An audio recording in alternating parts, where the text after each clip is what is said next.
My father-in-law, George Lane, suffered from a brain aneurysm and fell onto the ground. The floor was covered in his blood. I calmly picked up a mop and wiped the floor clean. As his daughter-in-law, I gave up on saving him within the most critical time. In my last life, I was the first person who found out that George was injured. I immediately got an ambulance and sent him to the hospital. Before the surgery, the hospital required his immediate family member to sign off the consent form.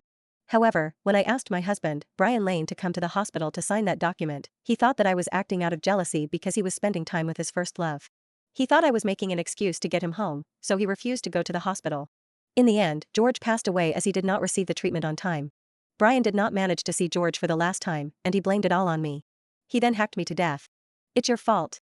My dad was so old, and you didn't take good care of him as a daughter-in-law. Since you're not doing your part when he's alive, then you should continue your duties as a daughter-in-law in hell. When I opened my eyes, I found myself on the day when George died again. When I opened my eyes again, I saw my father-in-law, George Lane, lying on the floor. Since I was young, I would faint when I saw blood, so I wanted to give my husband, Brian Lane, a call. I unlocked my phone, but the image of Brain hacking me with a cleaver appeared in my mind. It was as if I could feel the pain again. My finger hovered on the phone screen before I stopped myself from calling Brian. Instead, I gave his cousin, Camden Lane, a call. He answered right away. Brian, quick, come back home. George fell down, and there is a lot of blood. What should I do? I'm terrified of blood. Come back, quick. I pretended that I had dialed the wrong number and talked in a way that it sounded like I was sobbing. Don't panic. I'm coming over now. Camden lived very close, just a 10-minute walk away. As expected, within 5 minutes, he was already knocking on the door. I immediately opened the door. I feigned surprise when I saw him. Camden? Didn't I call Brian? He did not offer any explanation. He went straight to George, picked him up, and ran out while ordering me to follow him. When we reached the hospital, Camden's clothes were already covered in George's blood. Who's the patient's immediate family member?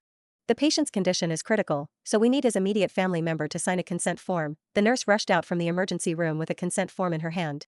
I'm his daughter-in-law, I can do it. No, we need an immediate family member for this. She then glanced at Camden. I'm his nephew, Camden said. The nurse frowned. Where are his other family members? Miss, you may start the surgery.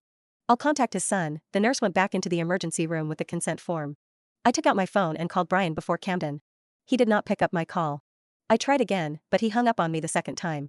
When I tried again for the third time, I put Brian on speaker so his annoyed voice would echo through the corridor. Can you stop?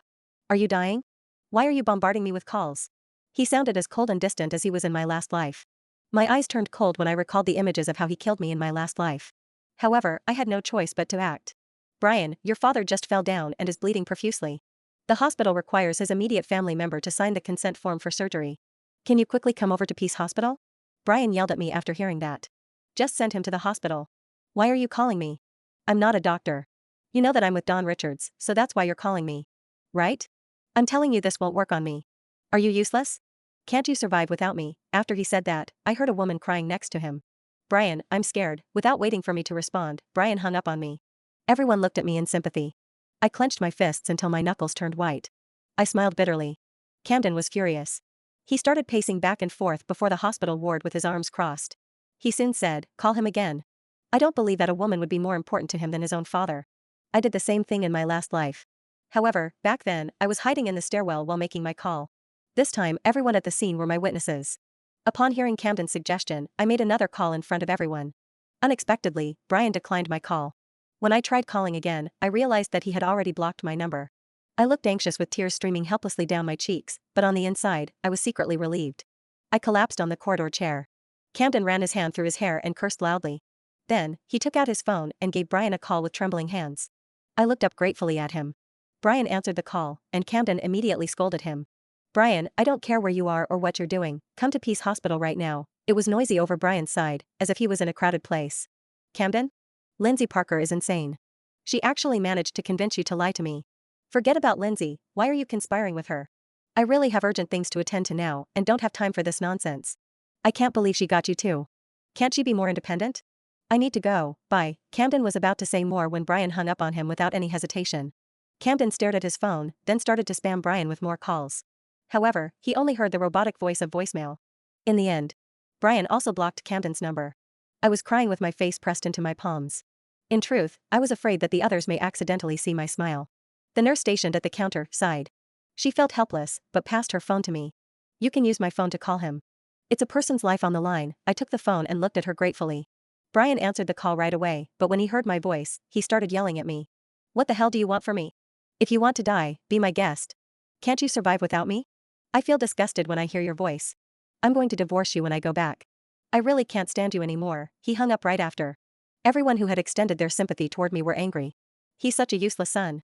His father is in a critical condition, and he's busy with his mistress. What a disgrace to men. Trash. Regardless of how difficult the situation was, a person would stomach it on their own if there was no one there to see it. However, when someone showed their care, it would be hard for the person to hold back the emotions. Tears streamed down my eyes and the corners of my lips turned downwards. I wiped the tears away.